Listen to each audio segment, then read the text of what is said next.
right, happy Thanksgiving, everyone. I wanted to do something for the table centerpiece at Thanksgiving that wasn't necessarily traditional, because we've all seen the Thanksgiving centerpiece with the candle, of course the cornucopia, God bless it, it has its place. But I wanted to do something that was a little bit traditional, but at the same time modern. Modern traditional, kind of an oxymoron, but yet it has been accomplished. So what we did here is use the beautiful colors of autumn. The reds, the oranges, the greens, the yellows, and all those things, and the golds and the browns have come together and just formed this gorgeous basket. And I just want to do it in groupings and lines and make it very clean and very simple. All right, so I'm going to show you how to make this beautiful arrangement. Basically, I found this basket at a place that sells furniture items and things that go on furniture and things like that. Things and more things. So I had to use it. I needed it to live, but it had no liner in it. And there's nothing wrong with buying a basket that has no liner in it, but you do need to create a liner, because if you don't, then Grandma's antique coffee table is going to be completely ruined when they go to water their arrangement and it leaks out. So all we did was take a big roll of cellophane and we wrapped it up here, pushed it down, and hot glued it to the basket. This is called pavéing. It's a nice technique so that your flowers are all one height.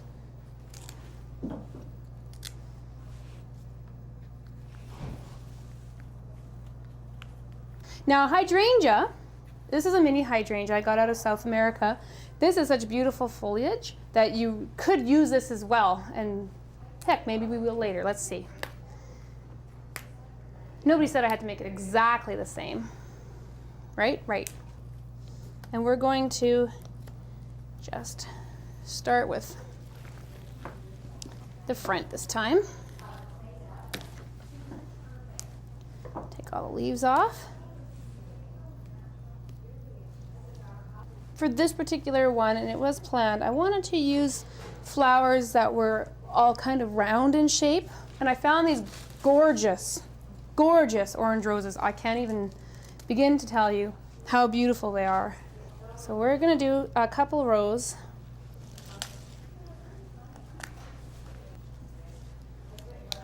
There.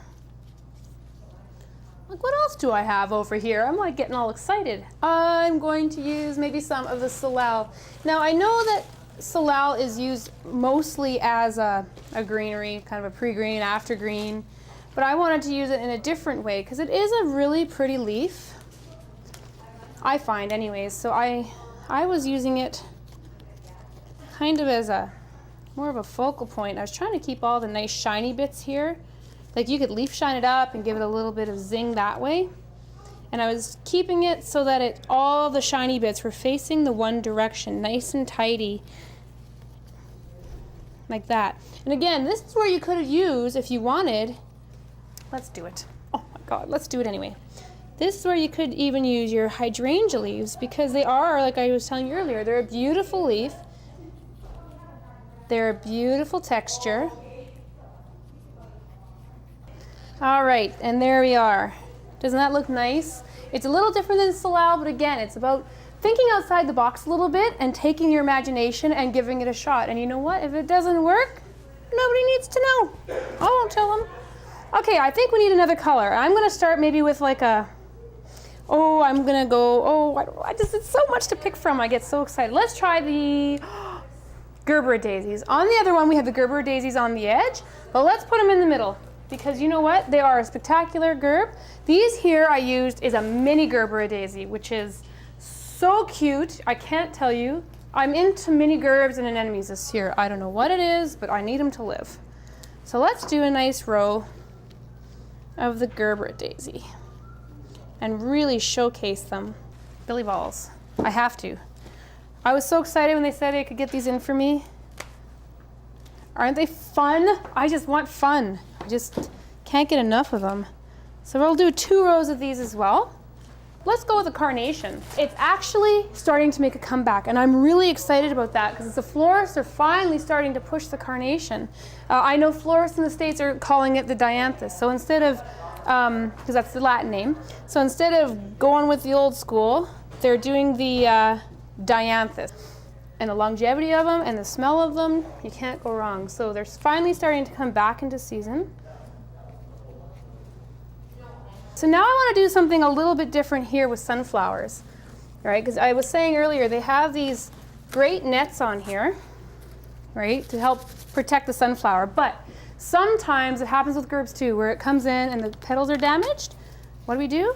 Let's just take all the petals off, right?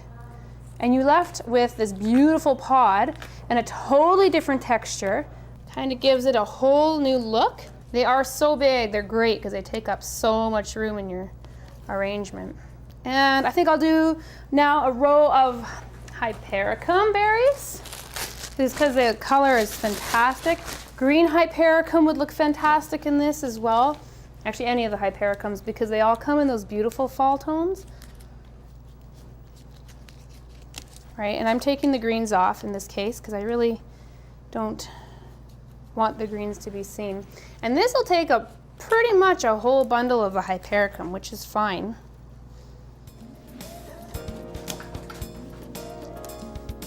Alrighty.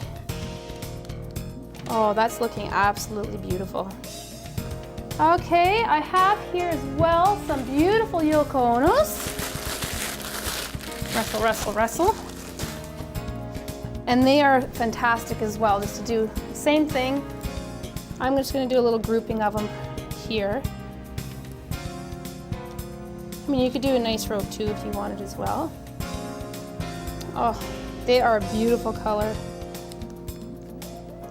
That wasabi color sure came in, and it was funny because talking to some of the florists in the industry, they really didn't think it was going to last. But boy, did it show them, because it's been around now for quite a few years, and the trends are saying that it's pretty much not going anywhere, this color, which is great because I love green. I mean, you're seeing it in the carnations now. Of course, you're seeing it in the roses when you get jade roses. Fantastic flower. Fantastic color.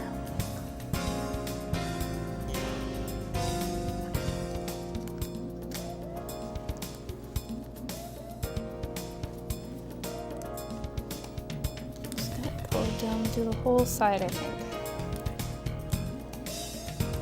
I mean, you could do repetition as well. Like if you wanted to put more hydrangea in, nobody's stopping you. Do whatever it is you want to do. As a floral artist, that's entirely up to you.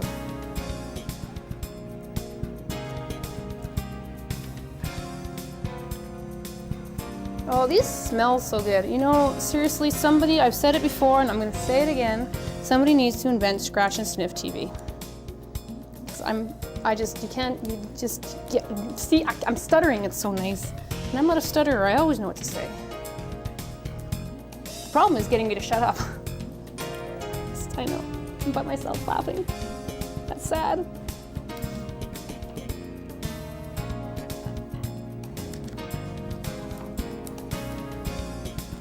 The funny thing is, because I've been doing these videos now for a couple of years, like 3 years now, and God bless him, but Cam used to say to me, "You talk too much." And I thought, well, that was my job to talk on the video. He says, well, it is, but you talk too much. So we're learning the art of letting a couple times just to sit and do my job and enjoy it, which is fine by me.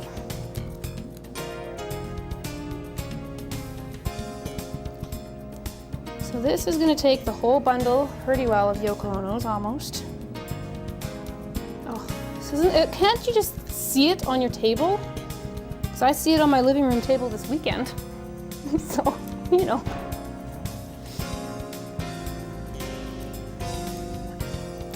All right.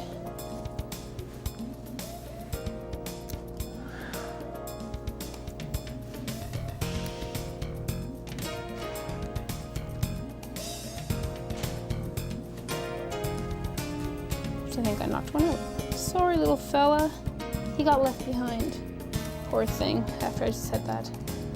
All right, so that's pretty much it. It's so simple.